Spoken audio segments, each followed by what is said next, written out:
Thank you so much for everyone attending. We are so excited to have you here. We have a great lineup of panelists who are going to tell you everything about how they're running their sales channels. Specifically in Australia, we at Local Line are really excited to be able to co-host this workshop today with the Activista team. Before we jump into the workshop, just a few housekeeping things. So this workshop is recorded, so if you have to jump out or you want to listen to it later or share it with a friend, we'll send out that recording at some point, I believe tomorrow. This workshop is very much a panel style, so we'll start off with a moderated Q&A. I have some questions here prepped for our panelists. If you have any questions for anyone throughout the beginning of this workshop, feel free to pop those either in the chat. I see a few people using that, so that's awesome, or that Q&A box as well. You should also be able to find that at the bottom here in Zoom. And then after we get through the moderated Q&A, we're going to jump into an audience Q&A. So you'll have the chance to ask anyone any questions that you have. Without further ado, I'm going to kick us off. So I'll quickly start by introducing myself. Hi, I'm Nina. I'm from the marketing team here at Local Line. I've been at Local Line for about 7 years. If you aren't familiar with what we do at Local Line, we are an e-commerce and sales software built specifically for farmers and food hubs. And we are originally a Canadian company, but we are available in Australia.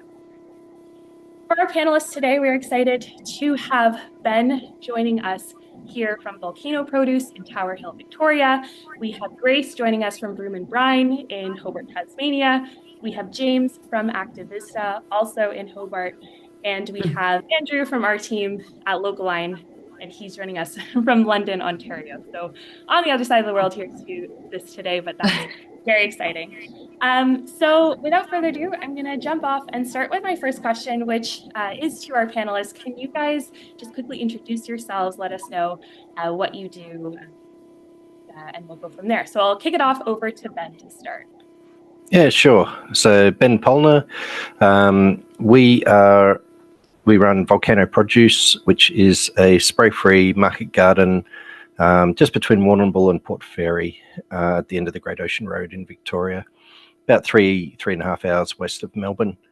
Yeah, we've been running our operation for 2018 we kind of started dabbling in it. 2020 we really started getting into it. So been going properly for about 5 years now, and yeah, we sell in a whole manner of forums, and certainly using Local Line is one of those. Awesome. Thanks, Ben. I'll pass it on to Grace. Okay, hi folks. Thanks for joining us and thanks for having me as well. I am really passionate about talking all things community supported agriculture in Australia and New Zealand. Like, I think it's got a little bit of a different flavor than in the US, and it obviously has a really diverse radical history, which I'm really proud to be a part of. So Broom and Brine, we operated, I think it was about 6 years our farm ran. Our CSA was between 4 and 5 years old, something like that, when we closed down our farm, which was about 6 months ago. Um, for the last year of operating, we had a 75 weekly share CSA that we ran 12 months of the year. And we did that all off a 1/4 acre of market gardening space, so beds and pathways. So it was like very intensive. My partner Dylan and I ran it together without any employees or volunteers. And we did that working 20 to 25 hours each per week. So we're very passionate about lean, really passionate about improving all of our systems.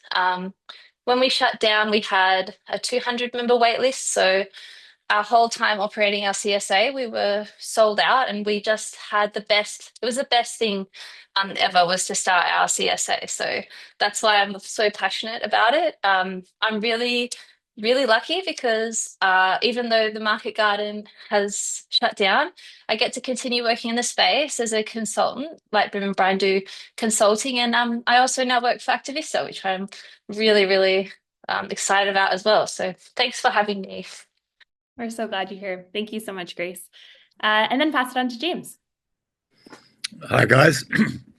I primarily operate Activista, and from our farm, which is Longley Organic Farm in southern Tasmania. So we produce blueberries and diverse cropping of vegetables. These days we tend more to be doing experimental crops with the seeds that we're providing to people around Australia.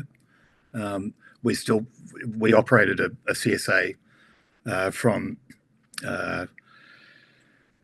2007 up until 2018 in different forms. So we would provide into other people's CSAs, or we would actually operate our own.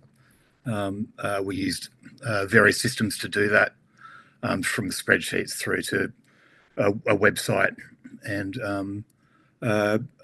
which was a big learning curve across those years. So looking forward to hearing the discussion today and hearing everyone else's inputs. Awesome. Thank you so much, James. And last but not least, Andrew, do you want to do a quick intro here? Yeah, for sure. Thanks, Nina, and thanks everybody for joining us. I'm from the sales team here at Local Line. As for a bit of background, I worked in the agricultural space for about 10 years.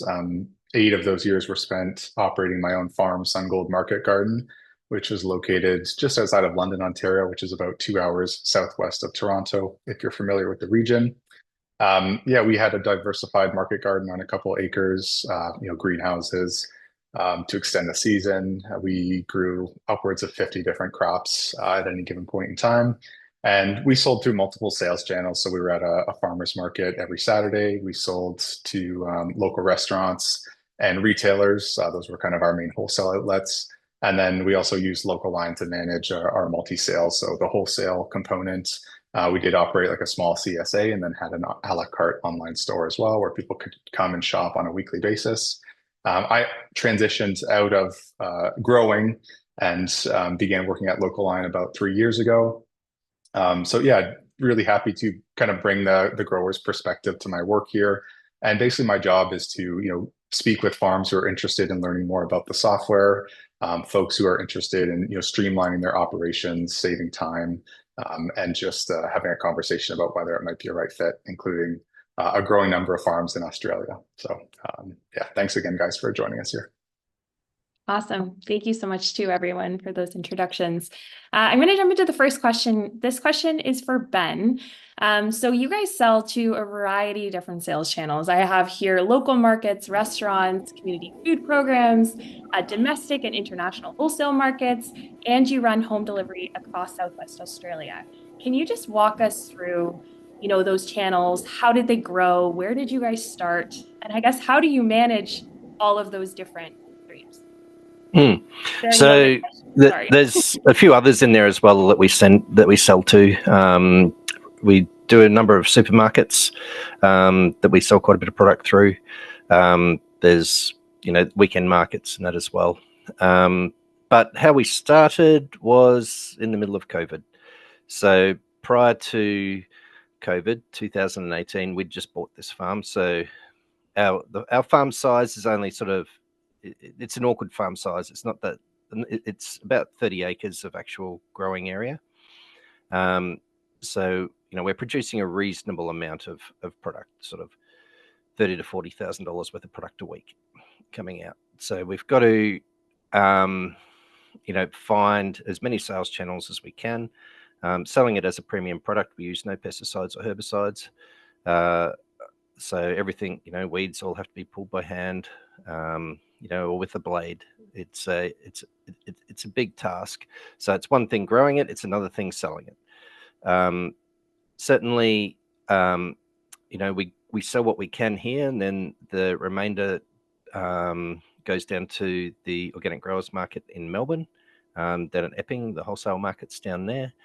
And then through that, we were recognised early on as being in the top few suppliers to the market down there. Then the international buyers just found us from that perspective.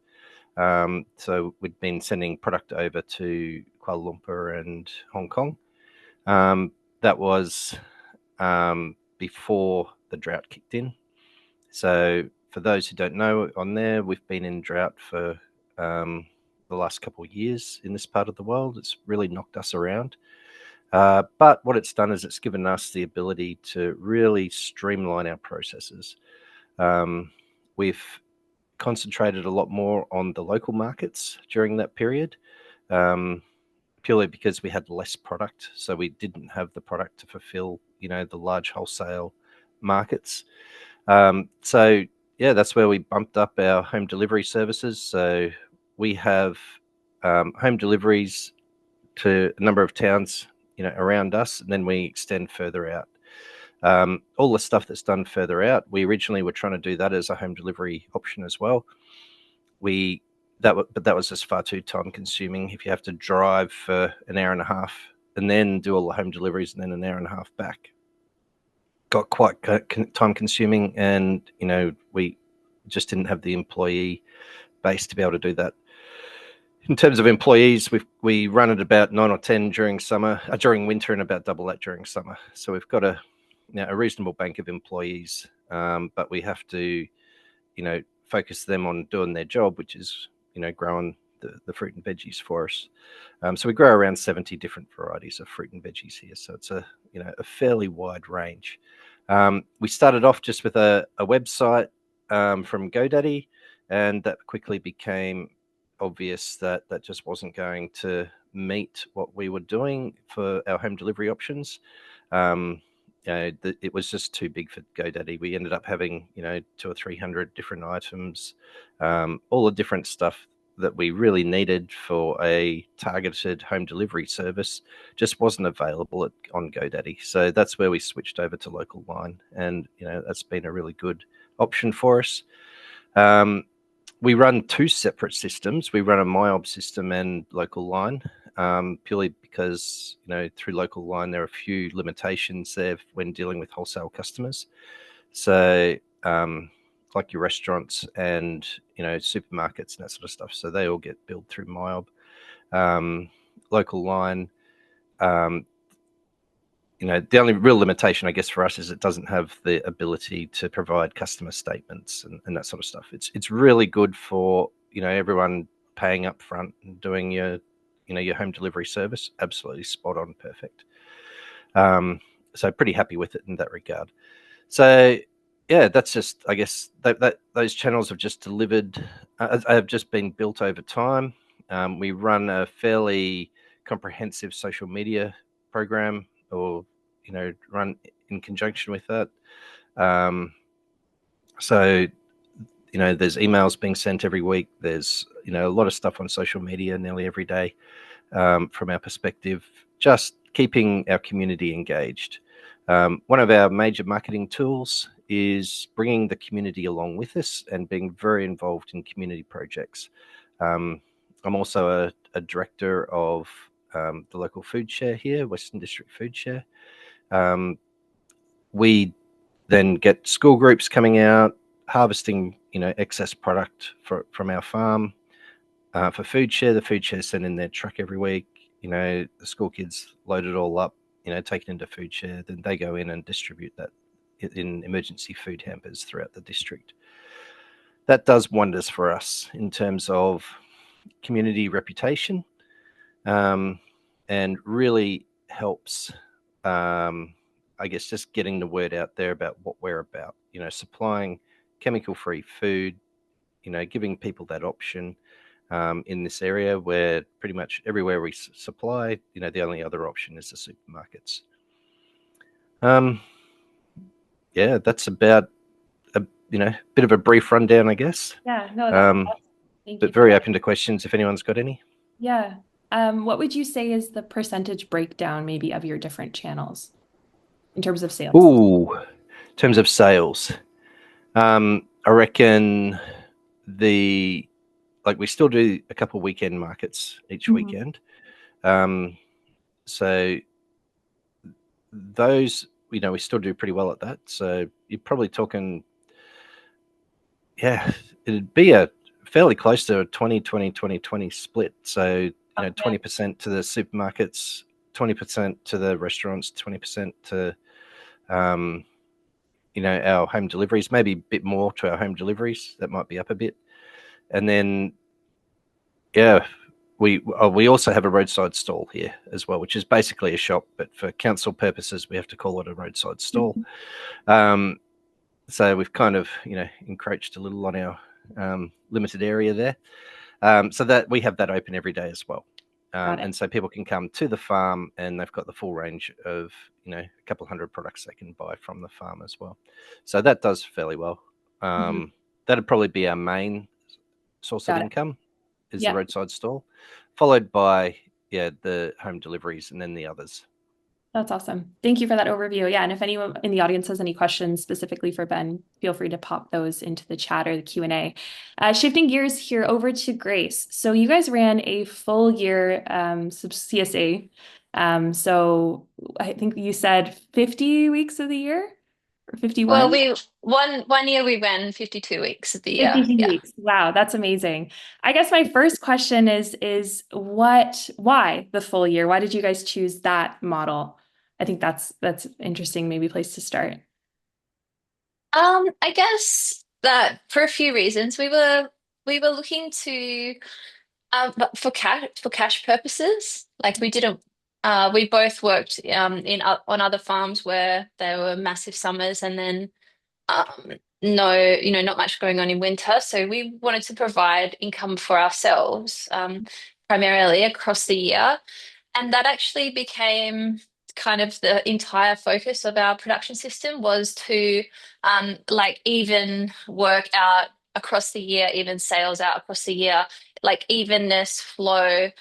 That was just entirely the point. So we did that for income reasons, but also because we, like, very early on when we started the CSA, which was also during COVID then, so I feel that we were really thinking about what it meant to be in people's kitchens either weekly or fortnightly. So we had weekly options or fortnightly options, and the kind of responsibility of being a grower. It's like so intimate. It's like 52 deliveries a year. In our final couple of years, we decided that we actually needed to take holidays. So we did 40, it was 40, we came to like 48 weeks of deliveries a year. And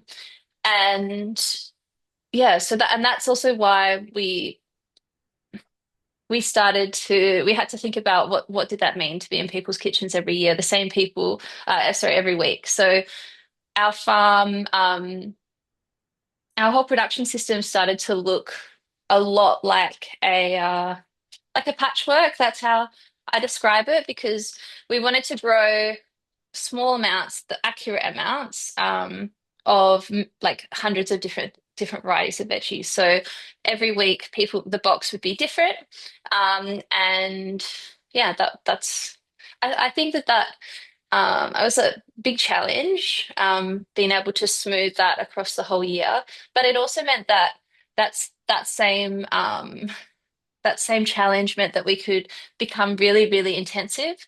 Across the whole year, we had very little time where we had any space in the field. Like, we would harvest our last lot of shares on the Friday and it would be replanted that Friday. So yeah, it was very intensive.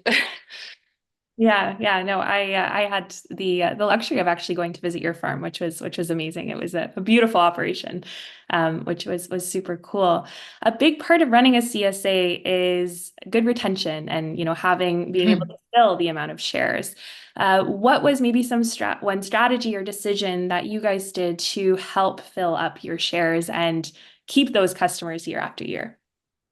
Yeah, that retention was like the focus, and I think it's the focus of community supported agriculture. That's why I really understand where Ben's coming from as well when he's talking about being a part of the community. I think that part of that was that we were very transparent, and that's something that became like and still is a part of Broom and Brine. We were transparent with our community and our customers, about like everything. So we ended up slowly developing like a weekly email that went out. But that really, I've got them published on our website now, and they are like they're very vulnerable, and they're like tell all style, and you can like if you read back through them, there's like lots of problem solving that we were doing, lots of experiments that came and went. There's varieties that came and went. There's uh so I guess our customers came with us like through all of that. And we started the CSA with 13 members, so it was really small. We just wanted to trial growing to order, like proper, which is what CSA, allows us to do really well. And that also means you can be really precise and productive and not produce very much waste and all these sorts of things that I'm really passionate about. But it meant that we could like test a lot of different strategies as well.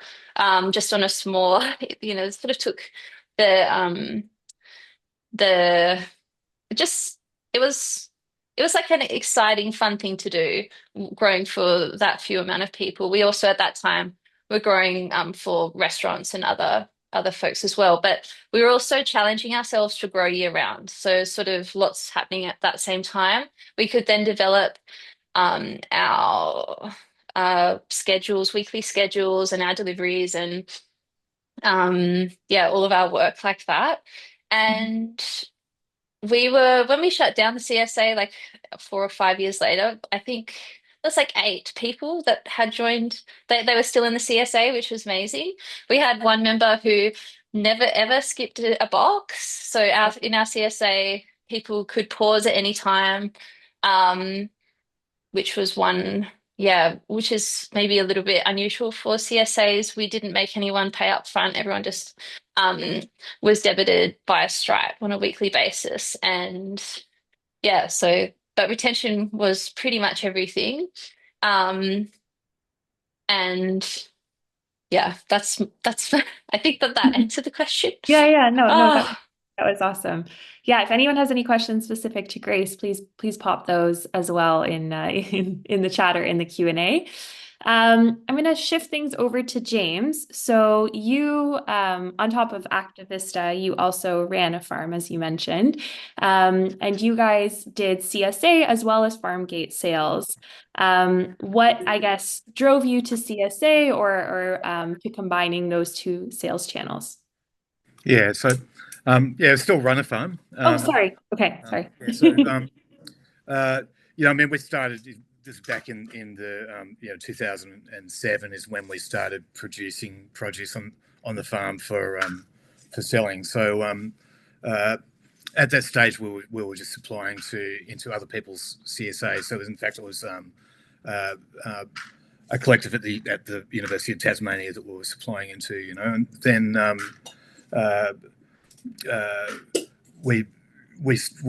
we started our own sort of CSA a couple of years after that, and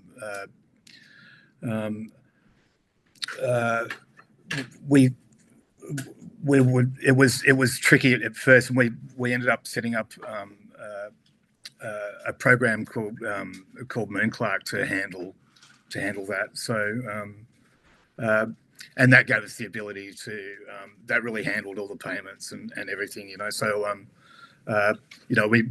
we had 3 tiers within that, so people would either get buy a share, get a subscription, or they'll get a trial box, And we'd find that everyone would generally start by getting a trial box, and then the majority of them would move onto a share after that. And within that program that we were using, they had the ability to put their weekly subscription onto hold if they wanted to, but the point was that they had the control over that. They could manipulate that as they wanted to. We didn't have to worry about that. It was really important that customers had understood from the outset what their limitations were as far as making substitutions and that sort of thing within that system.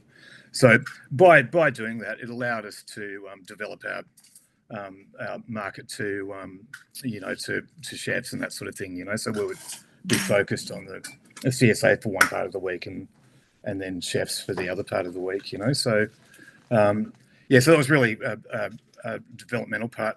The other thing is, we originally we were doing farmers markets, and we also still sell from an honesty shop at our farm gate at our farm.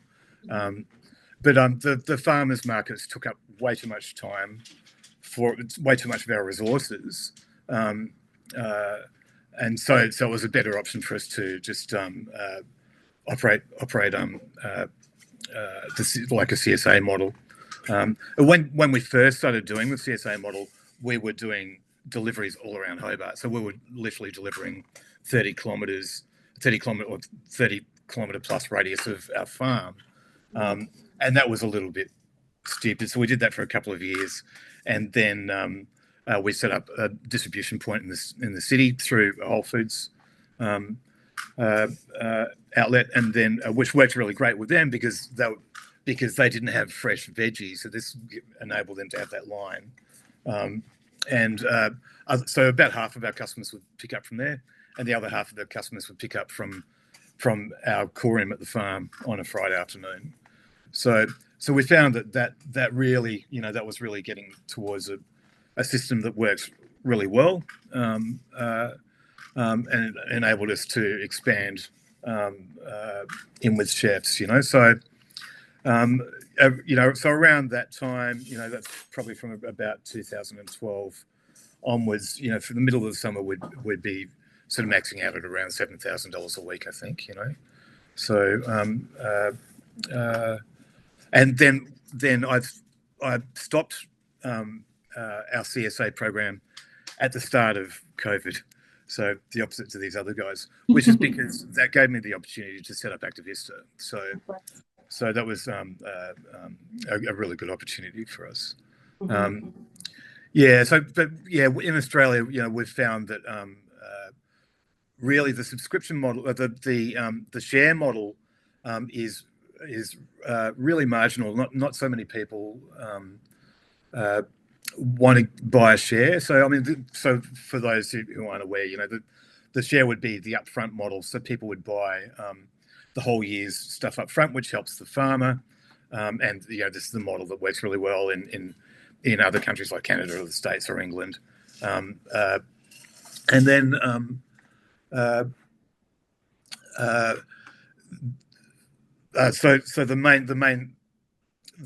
for some reason, we would have, and more people would buy the shares as the years went on as a proportion. But really, the main part of the system was a subscription, and we found that the subscription would always stay around 50 veggie boxes, but we would have maybe 2 or 3 people go off it and 2 or 3 people come on in a week, So, and we did have some customers that stayed on for a whole bunch of years. But yeah, so there was definitely fluctuation in the subscriptions, but it stayed static at around 50 boxes a week. Got it. So, yeah. Well, that's an awesome overview. Thank you for sharing that. Question here for Andrew. So a big part of different sales models, whether that's CSA or direct to consumer or wholesale, is operations side of it. What would you say are maybe some common ways that farms using local line today, what makes them successful? What's maybe one big value that they get from using software for their operations? Yeah, I think the biggest value proposition of a software like Localine is the opportunity to streamline everything into one system. I speak to a lot of farms who have multiple sales channels. They may have an online store for a la carte weekly sales that they're managing through a generic sales software. And then they may also sell to some wholesale buyers, and they might be communicating to those wholesale buyers via email, text message, phone calls, and then manually aggregating all that data into a spreadsheet, and then kind of compiling it and combining it with their online orders as well. So, not only does that take them a fair bit of time to manage, but it also tends to lead to some errors because they are, manually aggregating that data.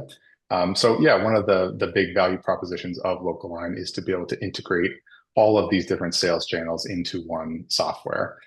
So we have a functionality in Local Line called price lists, and essentially that allows farms to target these different customer segments very easily by allowing farms to, offer different products, pricing, payment, and fulfillment options across multiple price lists. So, an example I always like to use is that a farm may sell something like salad in a smaller format to a direct-to-consumer buyer on their direct-to-consumer price list, and then they may sell a larger package size of that salad product to a wholesale buyer on the wholesale price list. So we can assign, these different packages to different price lists so they reach the appropriate buyer.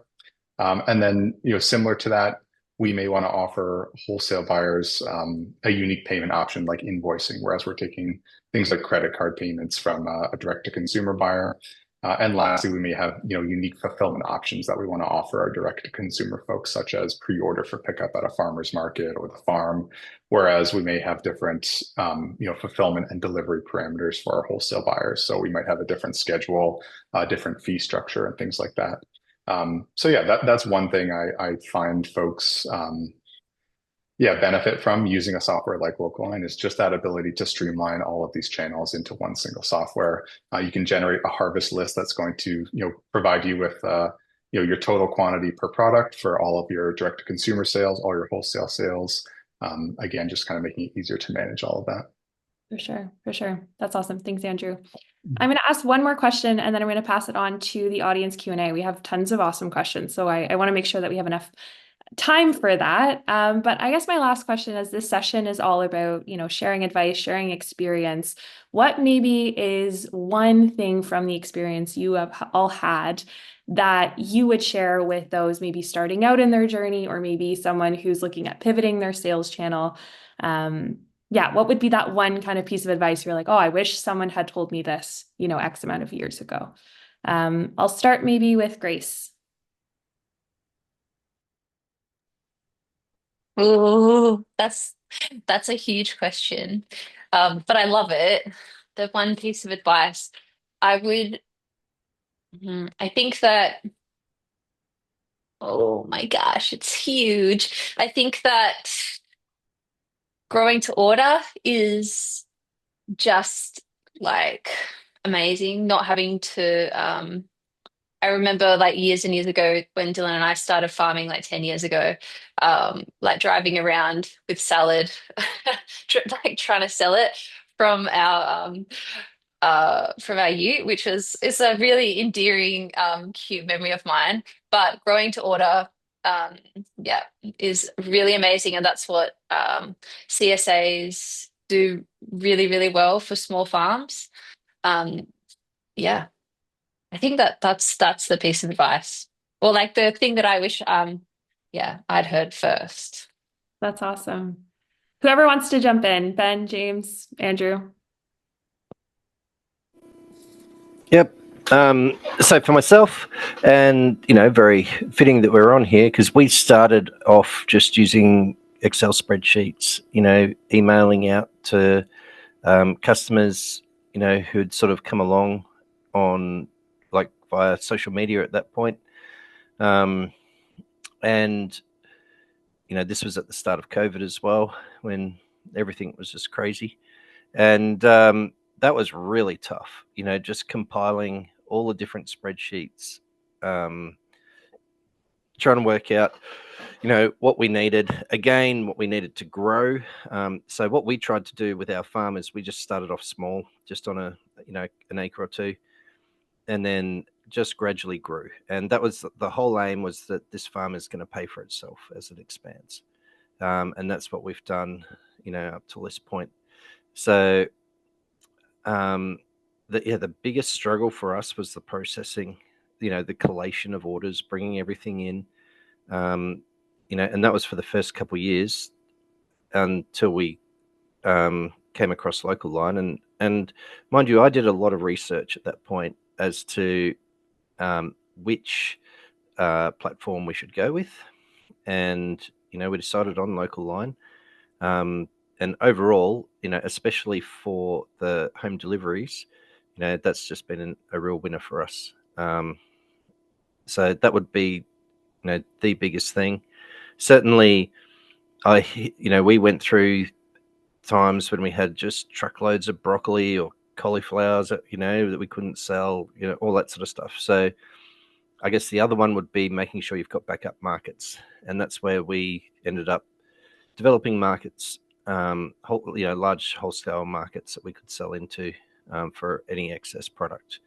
Certainly, now you don't get the premium price as what you do selling direct to the customer, but that saved our skin a few times.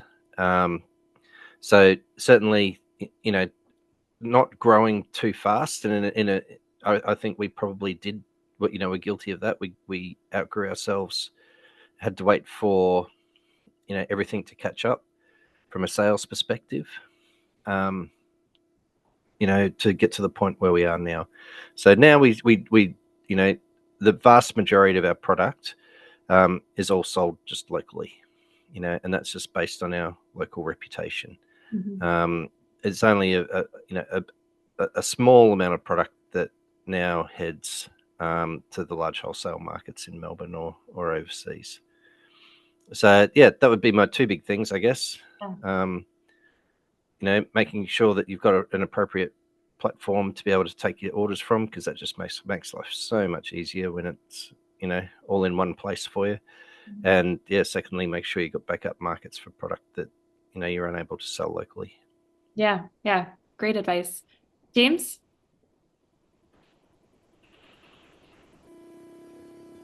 Can you remind me of the exact question? Yeah, of course. Yeah, no worries. Just, if you were to start again today, or if you were talking to a farm who's just starting or maybe switching sales channels, what would be maybe that one piece of advice you wish you had heard all those years ago?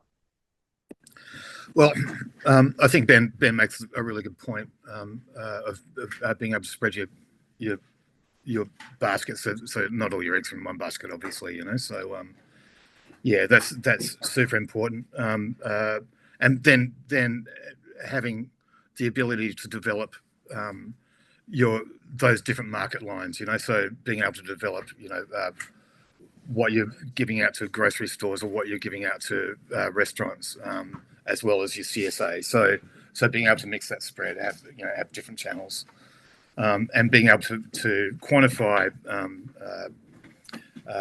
how you're meeting and being able to deliver to all those different channels. And then when you are like building up those different channels, having systems in place that are really going to hone in communications with those channels, so that things don't get out of control. It is such being a diverse cropping farmer is such a tricky juggling act that there is very little to no room for a spanner in the works. So it's really important that people understand exactly where they stand with the programs that you're running, because I've been in a situation where the chaos starts, and it's like, and I'm sure everyone here has been, and so it's a fairly quick learning curve. So you need to get on top of that really quickly. So you want people to know that they can only have certain substitutions, and there's a system for doing that, and you want the systems to be as automated as possible, and to be able to cover all of those options, so that they're not coming back to you, and you're not having to scratch around while you're trying to focus on other things.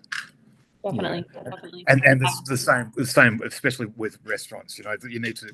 They need to have really precise lists, and they need to know where they stand and how they should communicate with you, and that pathway of communication is super important, because you don't want chefs going, "Oh, look, can you just bring us in a bunch of parsley or some rubbish like that?" So everything, the whole delivery has to be really tight. Yeah, so you need a platform that's going to assist you as much as possible in all of that. For sure, for sure. Andrew, anything you want to add to this question before we jump in? The audience? Yeah, kind of pulling threads from a few other comments here, but one thing that I always thought was important was just having an ability to identify tools and technologies that can save you time and improve your business, and a willingness to make those investments as well. Whether it's a software to help you manage your ordering, whether it's that new greenhouse that's going to allow you to extend your season and prevent diseases on your tomatoes, or something maybe that James is providing, like a tool like a paper pot transplanter that's going to reduce time transplanting, or a great seeder that's just going to bring you more consistency. I think I often look back on my fairly short farming career, but sometimes wonder if we had purchased that tractor that we always dreamed about, if it may have revolutionized our business in a way that we couldn't have achieved doing things at a hand scale. So I think just a willingness to experiment. Kudos to everybody hopping on the call here to learn more about what we're doing. But just an ability and willingness to invest in the tools that will help you grow your business. For sure, for sure. That's an important part too. Awesome. Can I just second that? Sorry, like the tools thing is incredibly important. Just from my point of view, we started off, just with the minimal amount of tools, right? A little walk behind sort of tractor thing or whatever. And look, as we grew, I was able to buy some bigger equipment. I wish I'd gone for some big equipment straight up front. That is one thing I do regret. As soon as I went to the bigger equipment, I couldn't believe that I'd been mucking around with all the small stuff. And if you've got, if your plan is to get big, just get that, get a decent tractor. And, like all our implements here are pretty much most of them are secondhand, that we've been able to do up and whatever, but that we've gradually accumulated. But man, it makes such a massive difference. Just being able to sort of grow stuff in a way that's economically viable if you've got the right equipment, and that a decent tractor from the word go would have made a huge difference to us. It would have put us another 2 years ahead. For sure, for sure. Can I put my 2 cents in too? It's not about tractors, but it's about I wish that we had covered our farm in polytunnels, like, to begin with. That's just what I wanted to say. No. Which we ended up being almost completely undercover. So it was, and also getting good seed, getting good varieties. So important. I'll add to that. It's just important to have the equipment that you need for the situation that you find yourself in, and that's across the board. So it's again, as diverse croppers, there are so many areas that we need to be on top of. So we need to have the right equipment for our specific situation. So Ben's operating on a 30-acre farm. I'm operating on 3 acres. Broom and Brine are operating on less than an acre. So everyone needs to take into consideration how they can maximise their production, and what they need to do to be able to do that. So and of course for some people that's going to be a slower journey than for other people, but these are the things that we need to plan for, I guess. Definitely. I think that was a great overarching piece of advice that is very relevant to exactly what you said, James. No matter what model you're running, how big your farm is, what you're producing. So I think that was a great way to jump into the audience Q&A here. I have a first question here from Erica. This question specifically for Ben. Which of your sales channels pays off best time-wise? So home deliveries, farm gate, restaurants, etc., as in the amount of effort, time, money kind of ratio put in for each sale. Sure. That's an easy one to answer, and it's our farm shop. So we, we sell an awful lot of product through our farm shop. And we originally had that just as an honesty system. that got a bit out of hand because the farm shop grew considerably, but we were also all of a sudden finding that we were getting a lot of product being taken. So we ended up building a proper farm shop down there, and and that's manned, so that's 9 to 5. We have a pickup fridge down there as well, where people can order and then just pick it up after hours if they need to. Yeah, so certainly the farm shop. In terms of home deliveries, like I was saying before, we would deliver to I don't know, a dozen different towns within a sort of 2-hour radius of here. From a home delivery perspective, that just didn't work for us when we did the figures. So what we did instead was we found a freight company who and we packed everything on a pallet, and that freight company would then take it there for $50 a pallet, right? Then you could fit, sort of 40 orders, 30 orders on a pallet, and you get it. And we'd arrange to, have a pickup point in each of these towns, and then just the pallet gets dropped off. The people who are, it might be a health food shop, it might be a like business, like a seafood facility or something like that. Something generally that's got a forklift that they can just take it off the truck with, and then, or we come to some arrangement. They get a box of veggies for doing that work. They're fine with that. They get all the people coming into their stores.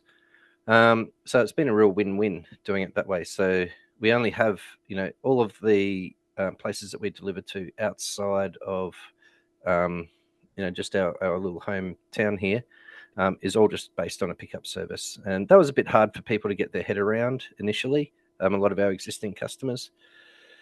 But it didn't take too long. We went through a bit of a lull, but we found that, numbers are up even more than what they were before we made that transition. So that's turned that from an unprofitable exercise into very much a profitable exercise now for us. In terms of restaurants and, restaurants I find difficult just because it's hard to get money out of them. And, we've got restaurants who have, are 2 years in debt with us. So there's, and that's just the nature of, restaurants and cafes. So we tend not to, we don't go marketing at all towards the restaurants and cafes, purely because of that. And we've gone a lot more now to a payment upfront scenario with the restaurants and the cafes. The supermarkets have been fantastic to deal with, just wonderful. We've got one that's a late payer, so they'll, it might be 4 months, 5 months before you get paid. The rest of them are just fantastic.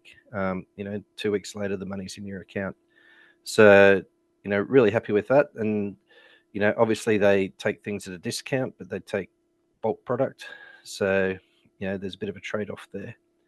I heard, what James was saying before about the markets. We still do markets on the weekends.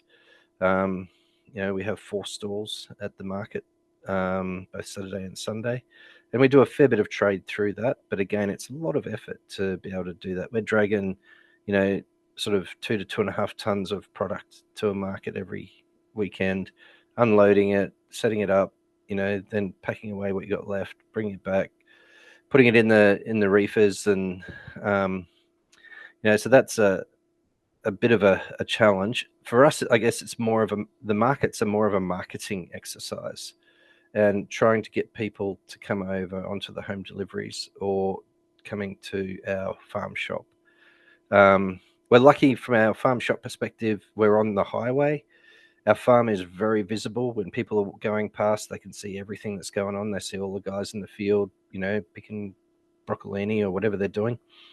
And that's some of the best marketing that we can ever get, is just having, everyone's going past. They know what's coming up. They're watching these crops grow, and we're very much bringing the community along with us. So to answer the question, the farm shop by far and away is the most profitable because we don't have to drag it anywhere. We don't have to deliver it. And love that side of things. For sure, for sure. Erica, let us know if you have any follow-up questions. Oh, awesome. Another question here from Oliver, is freight charged for separately, either model, free choice or farmer curated? I'm not sure what you're meaning by freight, but maybe a question is to talk a bit about the CSA models that you guys ran or run. Did you do free choice? Did you do farmer's box? Oh, maybe there's a follow-up question here. Oh, no.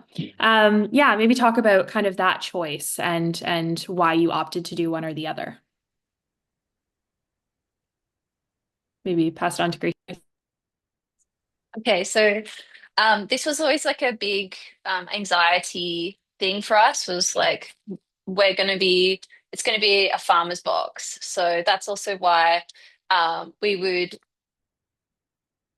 seed a whole week of CSA each week in our nursery, plant the whole week of CSA to replace the week that we removed. All of our successions, or almost like I think 90% of them, looking out at our field, each little patch was one item of one CSA box, and that's why there was so much variety there. That's also how we sort of squared it, was that if people can't choose what's in their box, which I think we had like one person that was allergic to capsicums, and that was it. So we were just so conscious of always having different varieties and different vegetables in the box every week. So if people didn't like kohlrabi, they were getting kohlrabi only a few times a year. Like that was kind of really helped with that. Yeah. And also, sorry, introducing people to new vegetables. So if you're gonna, if our members demanded that, they were so into trying like every kind of diverse crop we could get our hands on, that was good quality commercial seed. So we had, and it's still on our website, we have a pretty extensive like produce library that introduces people to like stem mustard, which is an amazing kind of kohlrabi mustard that you can't buy in the shops. That's another reason why people would come to the CSA, because unfortunately there's not very much access for, a stem mustard that looks like a hand. It's amazing. So that was also a really important part of Broom and Brine, and it was also why we formed such a strong relationship with James, because James was importing and continues to import varieties that are commercial quality that you can't. It's really hard for any of us to access. We don't have the same kind of seed industry here as there is in the US, let alone in Japan or Korea, all around the world. So yeah, that was really important to us. For sure. No, thanks for those insights. James, do you have anything you want to add, or Ben, jump in here too as well? Yeah, I'll just say real quick on that. We started off growing all these weird and unusual vegetables as well. And that was great on a small scale. As soon as we went to a larger scale, we found that really tough. And we ended up dropping a whole heap of, the unusual and wonderful stuff, purely because, all our rows are 100-meter long rows, right? So we can't, the way we're set up, we can't plant in anything less than that. And so you're doing kohlrabi, but you're only selling 15 meters out of your 100-meter row, and the rest gets plowed in. So yeah, we made the decision just to stick with the mainstream stuff. We do still have, multicolored beetroot, multicolored carrots, like all that sort of thing. But things like your mustard greens and your kohlrabi and all that, we've just had to cut because they were not economically viable for us to grow in our growing method on a large scale. On a small scale, it worked. It was fun. People were excited to try new and different things. But on a large scale, people want generally what they're used to buying from a vegetable perspective. For sure. I think that's a great insight as well. kind of a related question from Alexis here. Any thoughts on indigenous edibles for consumer demand? Grace, have you got something you want to say about that? I think you're muted. Sorry, I was just saying yes, amazing. That's all I said. That was my response. Yeah. Anyone else? Yeah, it's a tricky question. You know, I mean, there's some things that are really obvious, you know, like macadamia nuts, you know, but it's an undeveloped area. I mean, the other thing is, you know, for us, because we're servicing a lot of chefs, restaurants, we're able, and you know, that sort of food creative level of chefs, we're able to bring in these lesser known produce as for them, and then offer them to the CSA customers as well. You know, so there was definitely that crossover. Also, we're able to see how the chefs are using them in meals. You know, like you know, I remember putting out one weekly thing on 5 different ways that you can cook zucchini flowers, for example. You know, and just because all these chefs are using them differently, you know. So yeah. So anyway, I've kind of lost the point. No. That's good insight.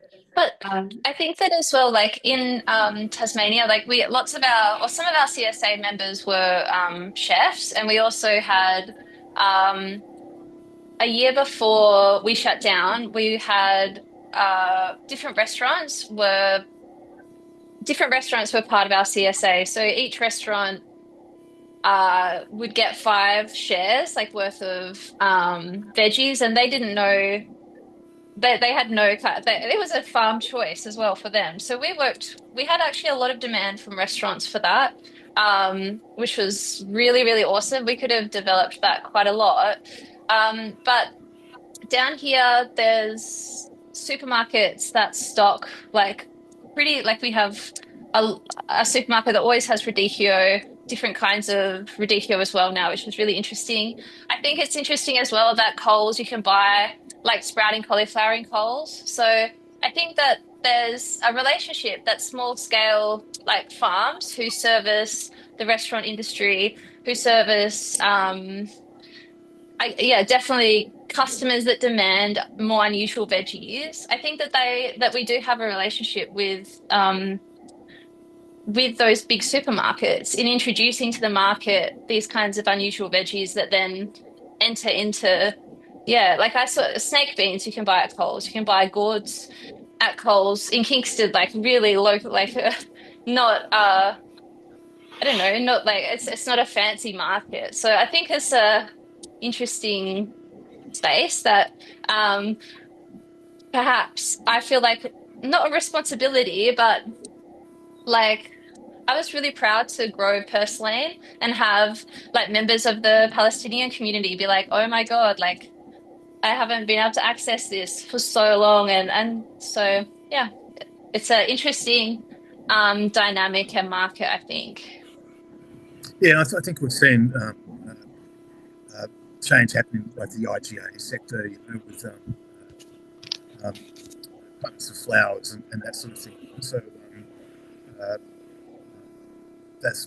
I've seen that in the last maybe 3 years. There's been a really strong uptake in bunches of flowers, edible flowers in the IGA alongside sprouts and that sort of thing. You know? So it's been good to see those areas develop, and I think it's only through our communities that those areas are going to develop. You know? So the consumer, I mean, obviously there's a market there for it. The consumers are buying them, and you know, I see those every week in IGAs in Tasmania. So you know, these are good signs. Can I?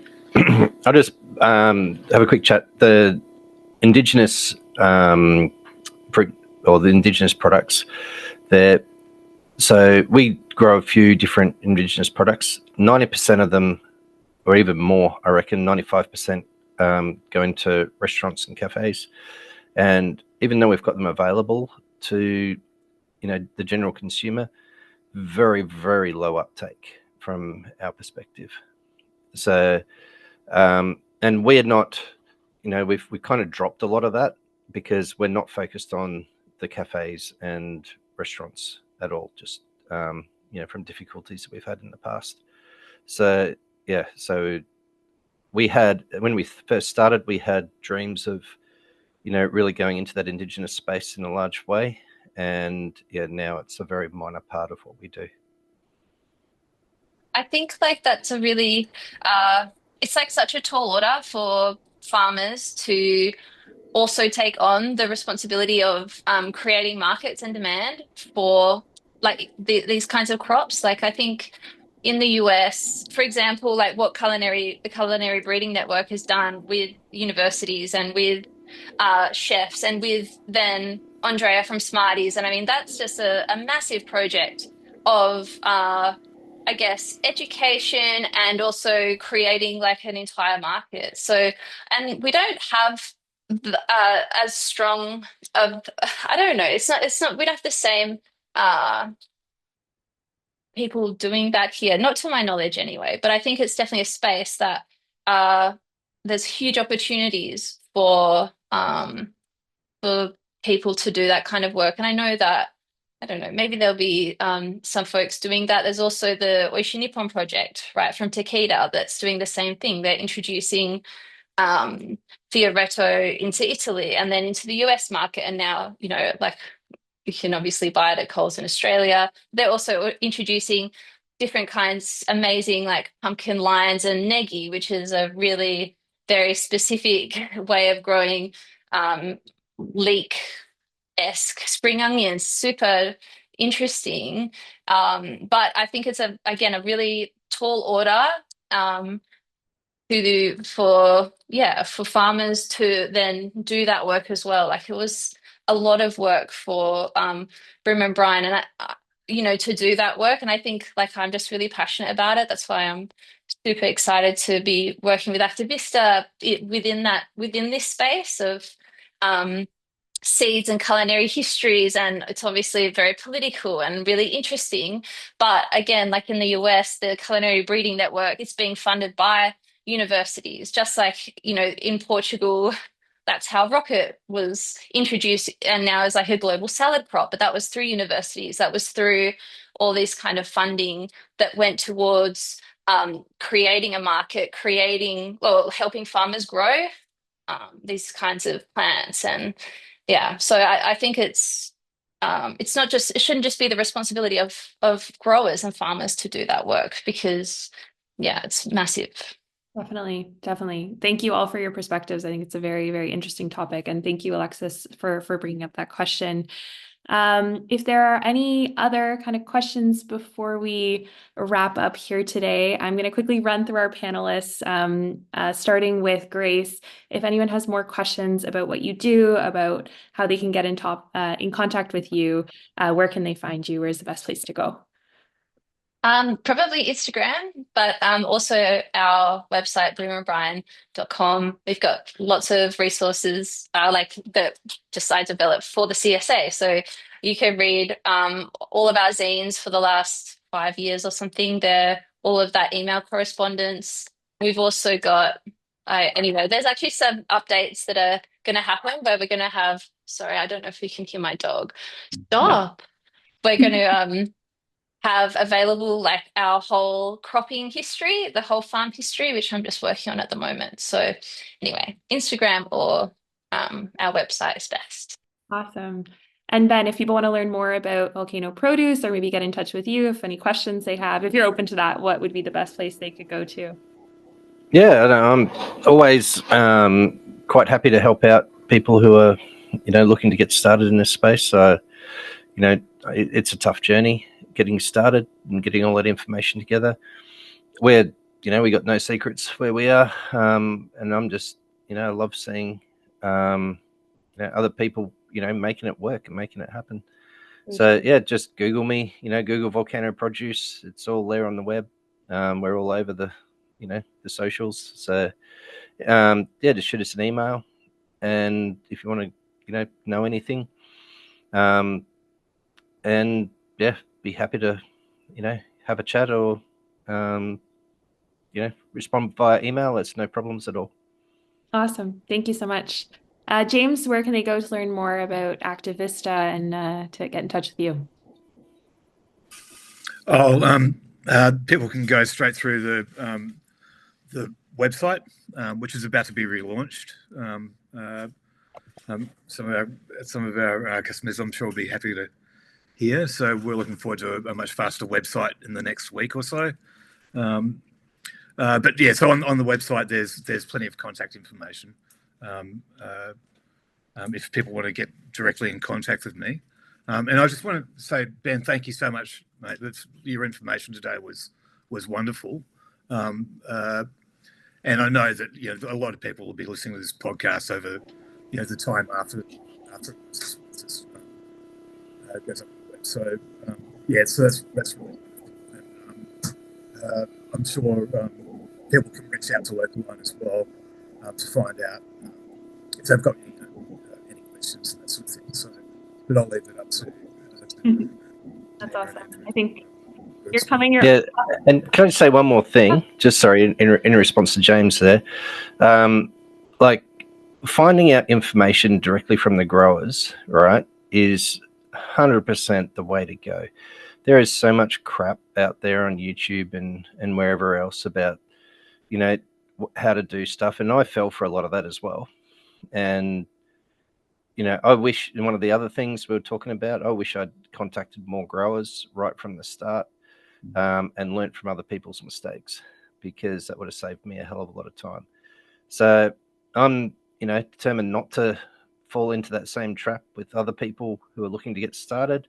Quite happy to, give people, whatever advice it is they're after. From my perspective, in the hope that they'll be able to actually build something that's sustainable in the long term. 100%. Yeah, I totally agree with you, Ben. And if anyone on the call today or listening to the recording wants us to do another session or has ideas for future sessions or topics or anything, like, please let us know. Sorry. We'd be more than happy to set this up, because it's such a great environment to have these conversations and to share knowledge. And I can't say thank you enough to everyone here for sharing your insights and asking questions. And I think that's a huge part of all moving forward together, and exactly what you said, Ben, not making the same mistakes. Just to conclude here, Andrew, if anyone has any questions about Local Line or about how they can get in touch with you, where can they go? Yeah, there's a ton of resources on our website, localline.co. We publish a lot of guides. That's all Nina's work. So there's a plethora of great resources there that are free to everybody. So I encourage folks to check those out, take advantage of that free content. And then if you're looking for more, info on pricing or features included in our different subscriptions, yeah, you're welcome to book a demo on the website or reach out to me directly. I think I posted my email in the chat there. Yeah, happy to have a conversation, show you guys how it all works in the back office and customer facing side, and go from there.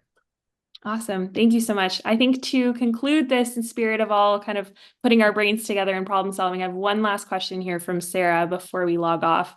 Sarah says, my business is now at a turning point. I feel like it's either a platform like Local Line to do deliveries to a fixed point not home delivery, twice a week, or renting a space with other local producers, bakers to run a shop and sell individually. There are pros and cons to both.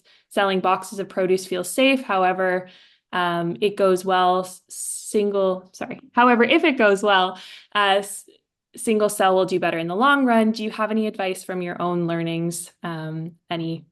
Any advice here kind of before we jump off here this afternoon? Yeah, I can take that one up. My advice would be to do the home delivery thing from centralized pickup points. It's if you're going into business with someone else, a baker, a butcher, or whatever it might be, with a combined shop front, it all depends on how much effort you've actually got to put into that. You've got to remember that there's, the regular exchange of product in there. You've got to be bringing in product, taking away excess product. It's a lot harder to manage if you're not there. So, 100% of the time. Having the drop-off points, and getting onto a product like Local Line, for me, would definitely be the preferred option out of those two. There's no reason why you can't incorporate that shop once a week or twice a week, whatever, into your deliveries, and deliver some product there. But definitely, I think you'll get a lot better bang for buck out of, the first option. For sure. And you can also then, you have a much better idea of what you're going to sell, so you can grow to order. So you don't have nearly as much waste. And you can be much more productive, and you can, much more. I mean, that's it. That's what I was going to say. For sure. Yeah, I couldn't say it better. I agree with what both of these guys have said. I think it's the simpler you can keep it, the more control you can have over it. Yeah. No, definitely. Once again, thank you so much to Grace, to Ben, to James, to Andrew for joining us here tonight. Your insights have been invaluable. So thank you so much for sharing and being so open. And thank you so much to our attendees for your awesome questions, for hanging on with us here for almost an hour and 15 minutes now. So thank you so much. Again, as I mentioned, this recording will be sent out tomorrow. So you can watch it again, kind of go back, send it to a friend. We really appreciate you guys being here. I'll leave it over to you guys if you have the panelists, if you have any kind of final words here, and then we'll end it here. Yeah, thanks everyone for joining us. I hope we covered what you were hoping to hear. If we weren't specific on anything, feel free to send through questions to myself or to Local Line, and we'll aim to get whatever information we can to you. Yeah, awesome. I just put the Local Line email here in the chat, and then I'll add one. Yours is, or if you want to add yours, I'll do. Activista.au. Yeah, of course. Yeah, just make sure it goes to everyone, and then everyone can see that. Yep. Can I just say a quick look? Thanks to Local Line for putting this on, because especially for those starting up, right, or who are still, have farms that are quite young, it is really important to be able to, connect with other farmers, and that's exactly what you're doing here. Other people in the industry who can give you no bullshit advice, something that, can really help and make a big difference, for the long-term viability and sustainability of your farm. So, thank you for putting it on. And I'm sure there'll be a lot of people here who are very appreciative as well. And again, we're more than happy to answer any questions that people may have. Awesome. Thank you so much, Ben. I see Grace added her email as well. I don't know if you have any concluding. Thanks, folks. Yeah, I love talking all things farming. So please get in touch if you want to. Yeah. Awesome. Thank you so much, everyone. Really appreciate it. And hope to see you at the next one. Have a great... Sorry, Andrew, if you wanted to say anything before I... Nope, nothing to add. Awesome. Okay. Yeah. Thank All you right. all. Thank you so much, everyone. Have a great rest of your day and hope to see you at the next one.